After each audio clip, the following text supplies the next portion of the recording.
Hi అన్న, ఏం పేరు? నా పేరు రవి అన్న. ఎక్కడి నుంచి అన్న? మాది రాజమండ్రి అన్న. సిటీయా లేకపోతే సిటీ అన్న. సిటీ. సిటీలో ఈసారి అభ్యర్థులు ఎవరన్నా రెండు పార్టీల తరఫున? ఆదిరెడ్డి వాసు గారు అయితే తెలుగుదేశం నుంచి అన్న, వైసీపీ నుంచి మార్గన్ భరత్ గారు. ఈ ఇద్దరిలో కూడా ఈ అభ్యర్థుల్లో ఎవరికి గెలుపు అవకాశాలు ఎక్కువగా ఉన్నాయి, మెరుగ్గా ఉన్నాయి అంటారు? ఇద్దరిలో అంటే ఇద్దరికి అవకాశాలు ఎక్కువగానే ఉన్నాయన్న. ఎందుకంటే ఎంపీగా ఉన్నప్పుడు భరత్ గారు బాగానే చేశారు. కానీ ఆ రకంగా చూసుకుని ఉంటే పైన వైసీపీ ఉండడం వల్ల చేయగలిగారు. ఎవరు ఏ పార్టీ రూలింగ్లో ఉంటే అదే చేస్తారు కాబట్టి అలాగే జరిగింది. ఇప్పుడు ఆ కూటమికి అంటే తూర్పుగోదావరిలో చూసుకుంటే కనుక తెలుగుదేశానికి అవకాశాలు ఎక్కువ ఉన్నాయి. రెండు గోదావరి జిల్లాలో కూడా ఈస్ట్ వెస్ట్లో కూడా ఎక్కువగా అవకాశాలు ఉన్నది తెలుగుదేశానికి. తెలుగుదేశంకి ఎక్కువ అవకాశాలు ఉన్నాయా లేకపోతే జనసేన వల్ల తెలుగుదేశానికి అవకాశాలు వచ్చినాయి అంటారా? అంటే మామూలుగా చూసుకుంటే కనుక తెలుగుదేశానికి ఎక్కువ అవకాశాలు ఉన్నాయన్న. ఇప్పుడు కానీ ఏంటంటే జనసేన ఊపు ఎక్కువ ఉన్నది కాబట్టి రెండు కలవడం వల్ల అవకాశాలు ఎక్కువ పెరిగినాయి అన్న. ఎందుకంటే మార్గన్ భరత్ గారికి పోటీ ఎక్కువ పెరగడం ఎందుకు పెరిగిందని అంటే తెలుగుదేశం జనసేన రెండు కూటమి ఉండడం వల్ల పెరిగింది. అది వీళ్ళిద్దరు కలిసి రాకుండా ఉంటే కనుక ఆయన గెలిచే అతనా? గెలిచే ఆయన అంటే చెప్పలేము. ఏంటంటే ఇద్దరికి టఫ్ ఫైట్ అయితే ఉంటుంది.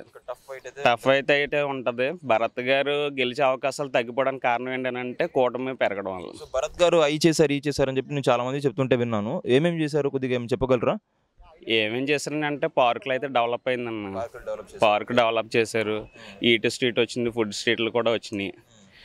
కానీ ఏంటంటే జనానికి పైకి కనబడి అయితే అభివృద్ధి జరిగింది. కానీ ఒక పోలవరం విషయంలో కానీ లేదంటే కనుక ఒక మనకి క్యాపిటల్ తీసుకురావడం విషయంలో కానీ వీళ్ళ ప్రత్యేక హోదా తీసుకురావడం విషయంలో కానీ వీళ్ళైతే వాటిలో అయితే చాలా విఫలం చెందారు. సరే, ఇప్పుడు ఎన్డీఏతో వీళ్ళందరూ కూడా కూటమి కట్టారు కదా, ఇవన్నీ కూడా తీసుకొస్తారని చెప్పి మీరు విశ్వసిస్తున్నారా? విశ్వసిస్తున్నా అంటే అన్న కేంద్రంతో కలిసి ఉంటేనే ఏ పనన్నా జరుగుతుంది. అలాగా మరి లాస్ట్ టైం మరి చంద్రబాబు నాయుడు విభేదించడం వల్లే ఈ 23 సీట్లకి పరిమితం అయిపోయారు. కేంద్రంతో ఇప్పుడు తెలంగాణ విషయంలో చూసుకున్నా సరే ఇప్పుడు కేసీఆర్ గారు కూడా బీజేపీతో యాంటీగా ఉండడం వల్లే అక్కడ నెగిటివ్ మార్కు వస్తుంది. మరి ఆయన అలా పరిపాలన అక్కడ ఎలా అయితే చేశారో మనకైతే తెలియదు. కానీ కేంద్రంతో కలిసి ఉంటేనే అది గెలవడానికి అవకాశాలు ఎక్కువ ఉంటాయి ప్రాంతీయ పార్టీలు. సీఎంగా ఎవరు ఉండాలని చెప్పి మీరు భావిస్తున్నారు? ఈసారి వచ్చే ఎలక్షన్స్లో ఎవరు గెలుస్తారని చెప్పి ఎక్స్పెక్ట్ చేస్తున్నారు? సీఎంగా అయితే ఈసారి కన్ఫర్మ్గా చంద్రబాబు నాయుడు గారు ఉండాలన్న. చంద్రబాబు నాయుడు గారు ఉండాలి. కానీ ఏంటంటే లోన పవన్ కళ్యాణ్ గారు కూడా ఉండాలన్న అసెంబ్లీలోని. ఏంటంటే మెయిన్ వెళ్తారంటారా మరి ఈసారి? పిఠాపురం నుంచి కంటెస్ట్ చేస్తున్నారు. కన్ఫామ్గా వెళ్తారండి ఈసారి. ఎందుకంటే అక్కడ పిఠాపురంలోని ప్రజలు చెప్తున్న విషయాలు ఏంటని అంటే కన్ఫామ్గా ఈసారి మేము గెలిపించుకుంటాం, జనసేన తరపు నుంచి ఉన్న పవన్ కళ్యాణ్ గారిని గెలిపించుకుంటాం, మేము కన్ఫామ్గా గెలిపించుకొని గాజువాకలోని ప్లస్ భీమవరంలోని వాళ్ళు ఎలా అయితే ఓడించుకున్నారో మేము గెలిపించుకొని మేము ప్రాంతాన్ని మేము అభివృద్ధి చేసుకొని అప్పుడు మేము చూపిస్తాం వాళ్ళకి అని వాళ్ళు చాలా స్ట్రాంగ్గా ఉన్నారు. కన్ఫామ్గా ఆయన అసెంబ్లీలో అడుగు పెడతారు ఈసారి. ఇప్పుడు జగన్ గారు కూడా ఒకసారి నాకు ఒక అవకాశం ఉంటే మా పరిపాలన ఎలా ఉంటుందో చూపిస్తానని చెప్పేసి అడిగి వచ్చారు. ఇప్పుడు పవన్ కళ్యాణ్ గారు కూడా అడుగుతున్నారు, ఎన్నో సంవత్సరాల నుంచి అడుగుతున్నారు. కానీ ఏంటంటే ఆయన కొంచెం అటు ఇటుగా స్టాండ్ సరిగ్గా లేకపోవడం వల్ల ఇప్పుడు దాకా గెలవలేకపోయారు. స్టాండ్ ఇప్పుడు బాగానే ఉంది. ఆయన పిఠాపురంలో కన్ఫామ్గా గెలుస్తాను. ఎన్ని సీట్లు రాబోతున్నాయి అంటారు కూటమికి ఈసారి మరి రాష్ట్రంలో? అదే మనం చెప్పలేం కదన్న. సర్వేల ప్రకారం అయితే ఒక 120 నుంచి 130 సీట్ల వరకు కూటమి గెలిచే అవకాశాలు ఉన్నాయని చెప్పేసి అని అంటున్నారు. అది సర్వేలు చేయడం కదా, క్షణానికి ఒకసారి మారిపోతూ ఉంటాయి సర్వేలు అన్నీ. ఈవెన్ మన తెలంగాణ పరిస్థితిని కూడా మనం చూసుకుంటే కనుక లాస్ట్ ఒక్క వారం దాకా కూడా ఏంటంటే పబ్లిక్ టాక్ ఏమో కాంగ్రెస్ వైపు ఉంది, గెలవడం మాత్రం బీఆర్ఎస్ అని చెప్పి అనుకున్నారు. 1 వీక్లో మాత్రం పూర్తిగా చేంజ్ అయిపోయింది, రివర్స్ అయిపోయింది. సో అలాంటి పరిస్థితులు ఏమైనా జరగవచ్చు అని చెప్పి అంటారు మీరైతే? ఖచ్చితంగా జరుగుతాయి. ఎందుకనంటే జగన్ గారి ప్రపంచం అయితే ఎక్కువగా ఉన్నది ఆంధ్రలోని. ఎందుకనంటే ఇప్పుడు ప్రతి ఒక్కరు పథకాలకు అలవాటు పడిపోయారు. ఇప్పుడు నేదేంటి ఈయన వస్తేనే పథకాలు ఉంటాయి అన్న భ్రమలోనైతే ప్రతి ఒక్కరు ఉన్నారు.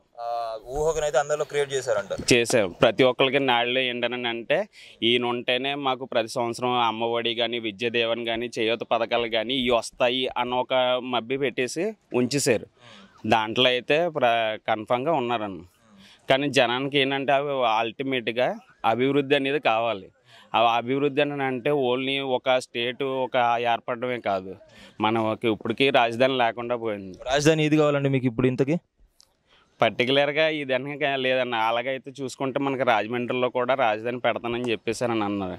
కానీ అంటే వాళ్ళకి కమిటీలు ఉంటాయి, అది వేసి ఎక్కడ ఏర్పాటు చేస్తే మెయిన్ ఏంటంటే ఏదైనా క్యాపిటల్ పెడతామంటే ఒక నీరు చూసుకుంటారు, ఇన్ఫ్రాస్ట్రక్చర్ మొత్తం అంతా ఎక్కడ డెవలప్ చేస్తే మనకి ఇన్వెస్టర్లు వస్తారు, మనకి ఫ్యాక్టరీలు వస్తాయి, అవన్నీ చూసుకుంటారు కదా. అవి చూసుకునే ప్రకారం అయితే అమరావతి అనుకూలంగా ఉన్నదని అక్కడ పెట్టారు.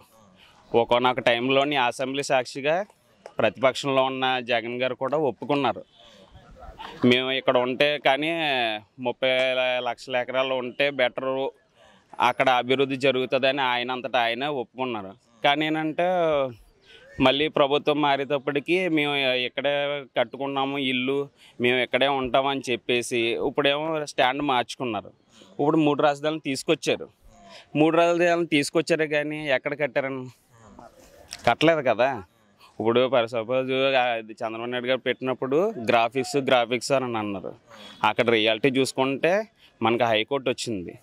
టెంపరీ కదా, ఎంత టెంపరీ అని అన్నా ఇప్పుడు మరి అక్కడ తెలంగాణ నుంచి మనల్ని వచ్చేసినప్పుడు టెంపరీగా కట్టుకుంటారు ఏదన్నా సరే.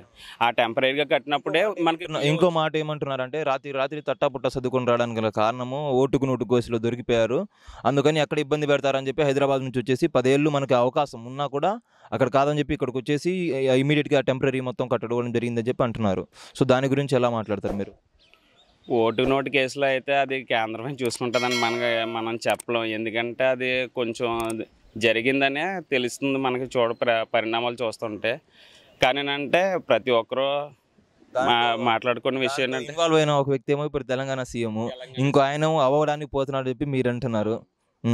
ఇప్పుడు ఈ కేసు అనేది పూర్తిగా నీరు గారిపోతుందా లేకపోతే ఉంటుందంటారా?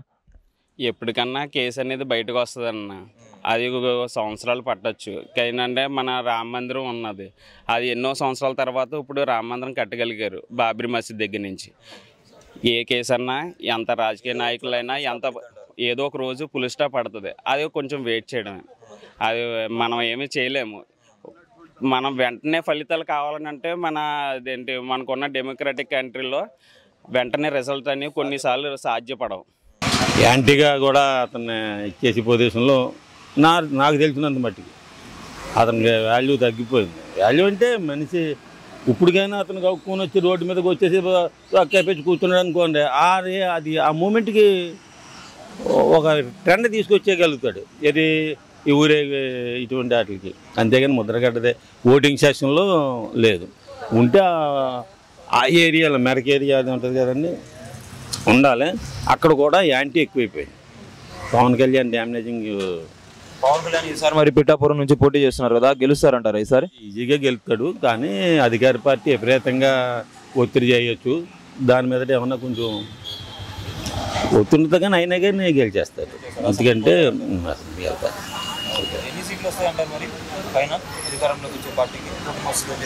బార్డరే ఉంటుందండి, అంత విపరీతంగా అట్టర్ ఫ్లాప్ అయిపోయేది ఏం కాదండి వైసీపీ. ఎందుకంటే లేబర్లోని అవి పంచి పెడతాం ఈ శాతంలో చాలా గట్టిగా జనాల్లో ఉంది. వీడు ఇప్పుడు ఏం చేస్తున్నారంటే వాళ్ళు 3000 ఇస్తున్నారు కదా, 4000 ఇస్తాను పోతున్నారు. ఇప్పుడు తర్వాత రాష్ట్రం ఏమైపోతుంది, వాళ్ళు ఏం చేస్తారు తర్వాత విషయం. ముందు ఆడి అన్నదాన్ని మనం ఆడి ఓట్లు మనం తగ్గించాలి. మనం చేయాలి. గతండి నువ్వు 1500 పెట్టాడు, 1500 ఇద్దరైతే 3000 అంటున్నాడు, నలుగురు అయితే 4500 అంటున్నాడు. ఎంతమంది ఉంటే అన్ని ఇదని మైక్ పబ్లిక్ దీంట్లోనే చెప్పేస్తున్నారు. ఇదివరకు అది లేదు, ఓన్లీ మేనిఫెస్టోలో చెప్పి అదేదో చేసేవారు. ఇప్పుడు అలా కాకుండా పబ్లిక్ మైక్ అనౌన్స్మెంట్ ఏవైతే వీళ్ళు హామీలు సూపర్ 6 అని చెప్పి ఇస్తున్నారో అవన్నీ కూడా అమలు పరుస్తారని చెప్పి మీరు భావిస్తున్నారా? సూపర్ 6 అనేటువంటిది అంటే ఇది కాంగ్రెస్ వాళ్ళదండి, కాంగ్రెస్ లేదు కదా. ఇది వైసీపీలోనేమో సూపర్ 6 లేదు కదా. వైసీపీ ఏమో ఇప్పుడు పెట్టిన వాటి మీద నవరత్నాలు కంటే ఈ వీడియోస్కి డబ్బులు ఇస్తాం, యాంటీ వాళ్ళకి డబ్బులు ఇస్తాం. మామూలుగా ఇదివరకు చంద్రబాబు పెట్టాడు తక్కువ ఉండేది, ఇప్పుడు వీడు పెంచాడు. ఇప్పుడు వీళ్ళు ఇంకా ఎక్కువ పెంచేస్తున్నారు. దానికి ఉంది, దానికంటే ఎక్కువ రేట్లు గట్టా కంట్రోల్ చేయలేకపోయాడు. రైతు బజార్ ఉన్నది అనుకోండి, చెప్పిన విధంగా అయితే పోటాపోటీగా పాస్ మార్కులే పడతాయి ఏ పార్టీ అధికారంలోకి వచ్చినా అంటారు. పాస్ మార్కులు వచ్చేస్తుందండి.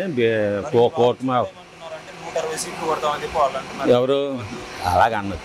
ఇందాక నిన్న కూడా యూట్యూబ్లో 156 ఏదో వచ్చేది ఒకడు ఇలాగ. కానీ ఉంటుందండి, ఒక 20 పైన గ్యాప్ ఉంటుంది. ఎందుకంటే అంత బొత్తుగా దగ్గరాడు. ఒకవేళ ఇంకా ఏమన్నా ఇప్పుడు వాతావరణంలో మార్పులు ఏమన్నా వస్తాయి, ఇంకా మార్పులు రావాలి. కానీ